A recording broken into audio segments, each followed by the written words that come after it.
আসসালামু আলাইকুম ওয়া রাহমাতুল্লাহি ওয়া বারাকাতুহু। আশা করি সকলে ভালো আছেন, আমিও ভালো আছি আলহামদুলিল্লাহ। আমরা সকলেই অবগত আছি যে এখন যে মাসটি বিরাজ করছে এই মাসটি আরবি বছরের মুহররম মাস। আর এই মুহররম মাসের মাধ্যমে আরবি বছরের নতুন বছর সূচনা হয়।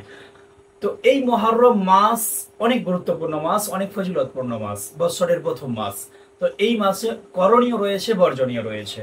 আমরা প্রতিটি মুমিন মুসলমান করণীয়গুলোকে আদায় করব, বর্জনীয়গুলোকে ছেড়ে দেব। কেননা করণীয় আদায় করার মাধ্যমে আল্লাহ রাব্বুল আলামিনের সন্তুষ্টি পাওয়া যায়।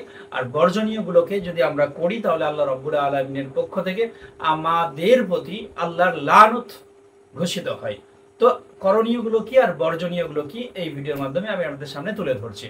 তো এই মাসকে আল্লাহ নবী সাল্লাল্লাহু আলাইহি ওয়াসাল্লাম শাহরুল্লাহ বলেছে, অর্থাৎ আল্লাহর মাস বলেছে।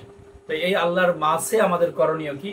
তো এই মুহররম মাসের একটি দিন রয়েছে, দিনটির নাম আশুরার দিন।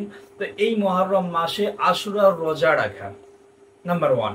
দ্বিতীয় নাম্বার, এই মুহররম মাসে যেহেতু আরবি বছরের প্রথম মাস, নতুন মাস, তো এই মাসে বেশি বেশি করে তওবা ইস্তেগফার করা, এই মাসে তাসবিহ তাহলিল বেশি বেশি পাঠ করা, নফল ইবাদত বান্দেগি করা, নফল নামাজ পড়া, তসবিহ পড়া, দান খায়রাত করা এবং যুদ্ধ বিগ্রহ এবং ঝগড়া ঝাঁটি থেকে বিরত থাকা। মোটামুটি ভাবে এইগুলো করণীয়র মাধ্যমে আমাদেরকে আগিয়ে যেতে হবে, এই মাসটাকে অতিবাহিত করতে হবে। কিন্তু বর্জনীয় কাজগুলি অনেকগুলি, আমি সেটা পয়েন্ট আকারে আপনাদের সাথে তুলে ধরছি। কেননা এই মাসকে কেন্দ্র করে, আশুরার দিনকে কেন্দ্র করে, ইমাম হাসান হোসাইনকে কেন্দ্র করে, কারবালার প্রান্তরকে কেন্দ্র করে অনেক শরীয়ত বিরোধী কাজ আমাদের সমাজে লুকিয়ে রয়েছে, আমাদের সমাজে প্রচলিত রয়েছে। তো সেই কাজগুলো আমি আজকে আপনাদের সামনে পয়েন্ট আকারে তুলে ধরি, এই কাজগুলো থেকে আমাদেরকে দূরে থাকতে হবে। তো নাম্বার ওয়ান হলো ইমাম হোসাইন রাদিয়াল্লাহু তাআলা আনহুর স্মরণে কাল্পনিক তাজিয়া বা নকল কবর বানানো থেকে দূরে থাকা। নাম্বার দুই হলো তাজিয়া বানিয়ে তা কাঁধে বা যানবাহনে করে মিছিল সহ সড়ক প্রদক্ষিণ করা থেকে বিরত থাকা। নাম্বার থ্রি হলো নকল তাজিয়ার সামনে হাত জোড় করে দাঁড়িয়ে সম্মান প্রদর্শন করা থেকে বিরত থাকতে হবে। নাম্বার চার হলো ইমাম হোসাইন রাদিয়াল্লাহু তাআলা আনহুর মৃত্যুর স্মরণে নিজেদের দেহে আঘাত করা, রক্তাক্ত করা থেকে বিরত থাকা।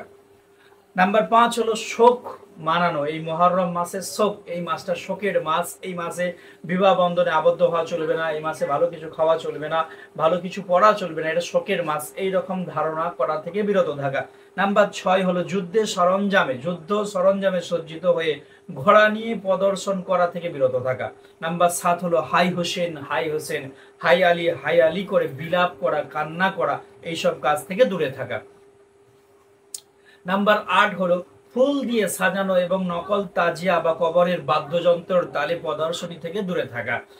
নাম্বার নয় হলো ইমাম হুসাইন রাদিয়াল্লাহু তাআলা আনহুর নামে ছোট বাচ্চাদেরকে ভিক্ষুক বানিয়ে তাকে ভিক্ষা করানো, এইসব কাজগুলো থেকে দূরে থাকা। নাম্বার 10 হলো আশুরার শোক প্রকাশের জন্য নির্ধারণ করে কালো এবং সবুজ রঙের বিশেষ পোশাক পরিধান করা থেকে বিরত থাকা।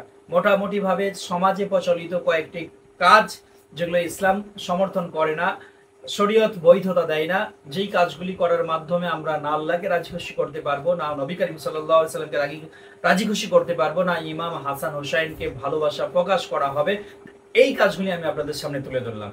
তো আশা করি আমরা প্রত্যেকে এই মুহররম মাসের করণীয় আমলগুলি আমরা করব, আর বর্জনীয় নিয়োগগুলোকে আমরা পরিত্যাগ করে দেব, ছেড়ে দেব। আল্লাহ রাব্বুল আলামিন আমাদের প্রত্যেকে করণীয় আমলগুলিকে করার, বর্জনীয়গুলিকে ছাড়ার তৌফিক দেন। আমিন সুম্মা আমিন। সকালে ভিডিওটাকে শেয়ার করে সর্বত্র ছড়িয়ে দেবেন।